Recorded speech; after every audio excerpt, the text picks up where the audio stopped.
मेरी मकान मालकिन पूरी तरह नशे में धुत थी। मैं उनको अपने कंधे का सहारा देकर उनके बेडरूम तक ले आया और उनको बेड पर लिटा दिया। वह बिल्कुल भी होश में नहीं थी।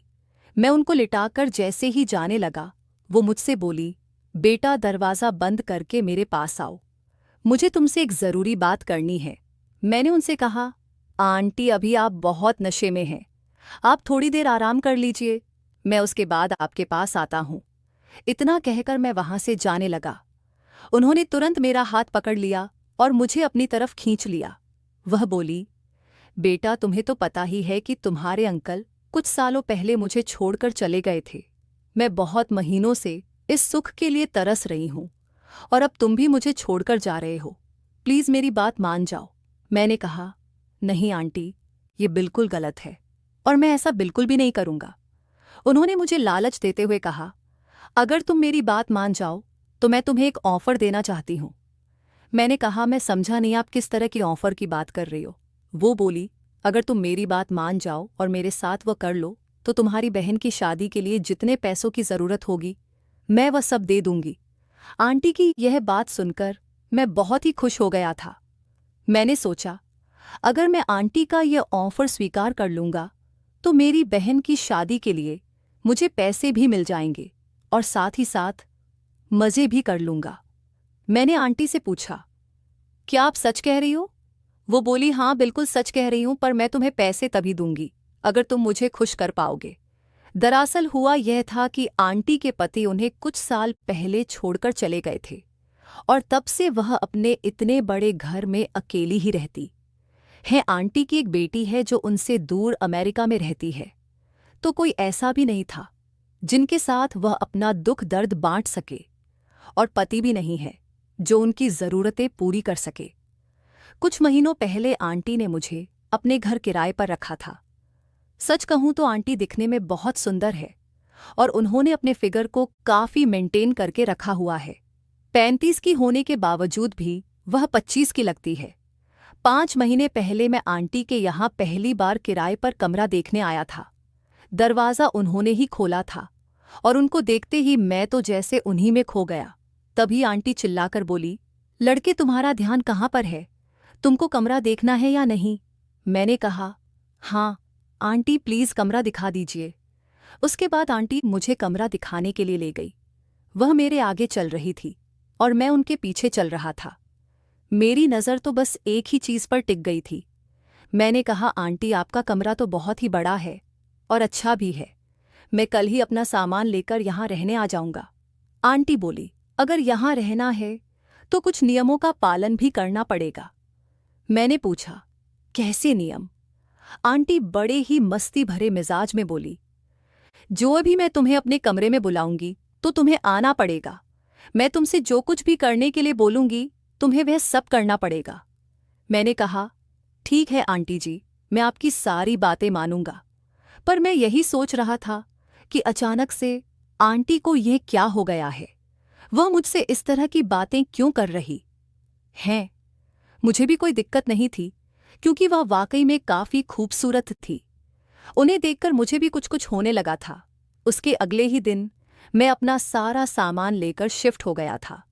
शाम को आंटी ने मुझे अपने कमरे में बुलाया।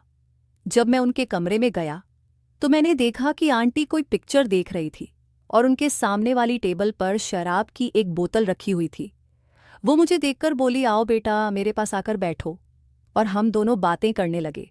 वह मुझसे बोली, तुम्हारा सारा सामान सेट हो गया है या अभी भी कुछ बाकी रह गया है? मैंने कहा, सब कुछ हो गया है आंटी, बस कुछ छोटा मोटा सामान लाना बाकी रह गया है। उन्होंने कहा, अच्छा कोई बात नहीं, यहाँ मेरे पास आकर बैठो। उसके बाद मैं उनके सामने वाले सोफे पर जाकर बैठ गया। आंटी बोली, बेटा इतना दूर दूर क्यों बैठ रहे हो, यहाँ आकर बैठो ना। मैंने कहा, नहीं आंटी, मैं यहीं ठीक हूँ। आंटी बोली, अगर तुम यहाँ नहीं आओगे तो मैं ही तुम्हारे पास आकर बैठ जाऊंगी। और इतना कहकर वह मेरे बगल में हिसट कर बैठ गई।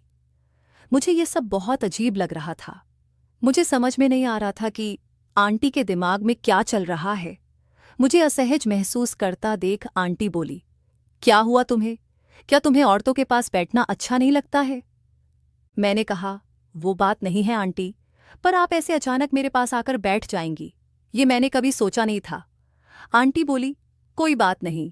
अच्छा अब ये बताओ तुम्हारा नाम क्या है? मैंने कहा, आंटी जी मेरा नाम करण है। आंटी बोली, करण सबकी जिंदगी में कुछ ना कुछ पहली बार ही होता है। और बात करते करते उन्होंने मेरा हाथ पकड़ लिया, पर मैं उन्हें कुछ बोल भी नहीं पा रहा था।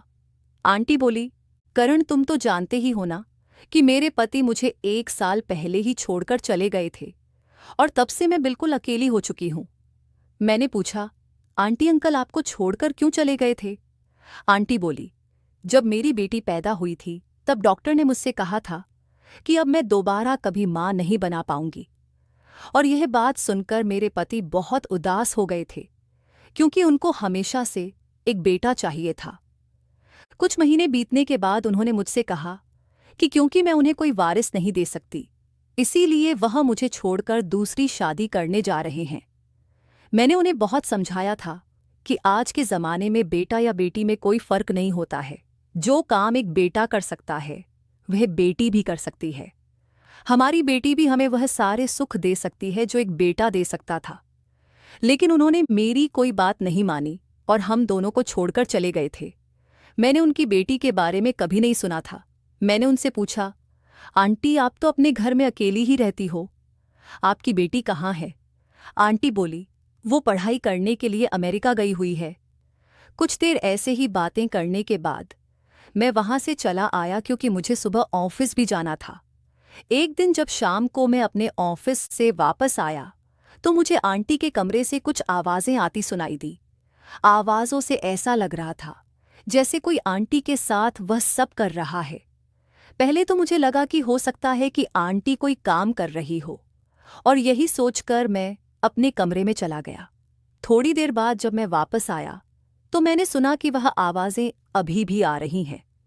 उसके बाद मैंने आंटी के कमरे में चुपके से झांक कर देखा तो मेरे होश ही उड़ गए।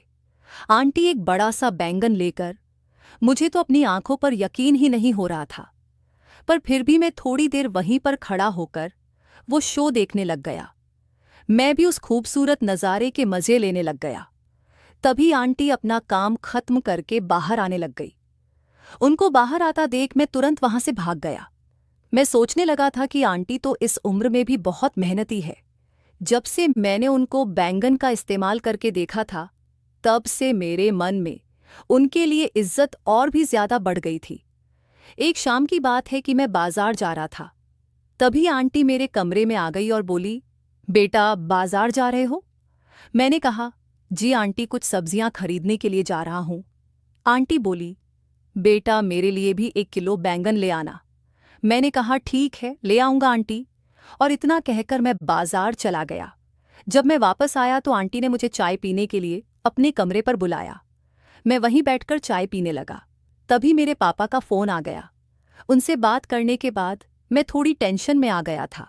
मेरी शक्ल पर टेंशन देखकर आंटी ने मुझसे पूछा, क्या हो गया बेटा?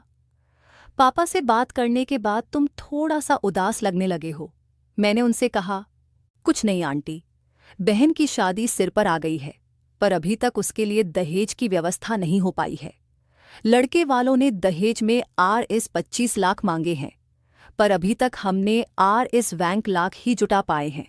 बस इसी बात की चिंता मुझे और मेरे परिवार को खाए जा रही है। आंटी बोली, मैं तुम्हारी मदद कर सकती हूँ, लेकिन उसके बदले तुम्हें भी मेरा एक काम करना पड़ेगा। मैंने कहा, आंटी मैं पैसों के लिए कोई भी काम करने के लिए तैयार हूँ। आंटी बोली, तुम मुझसे शादी कर लो, फिर मैं तुम्हें और तुम्हारे परिवार को कभी भी पैसों की कमी नहीं होने दूंगी। मैं उनकी बात सुनकर हैरान रह गया था।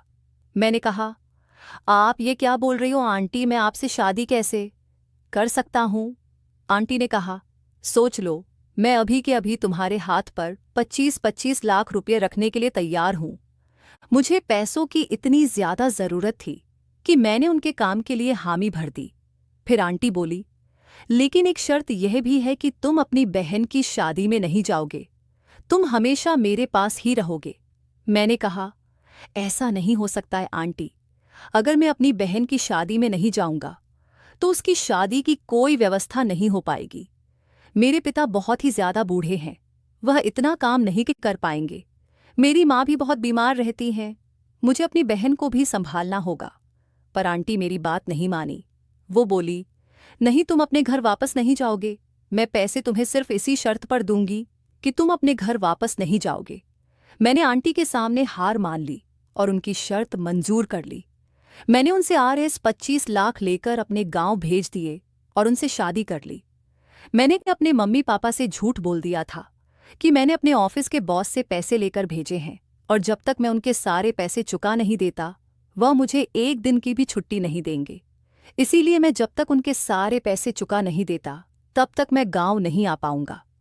शाम को जब मैं ऑफिस से वापस घर आया तो मैं आंटी के पास गया। वो बोली, आज मुझे बहुत दिनों के बाद वह सुख मिलेगा जिसके लिए मैं महीनों से तड़प रही हूं। रात भर हम आपस में खोए रहे और सुबह जब मैं उठा तो आंटी ने खुश होकर मुझे गले लगा लिया।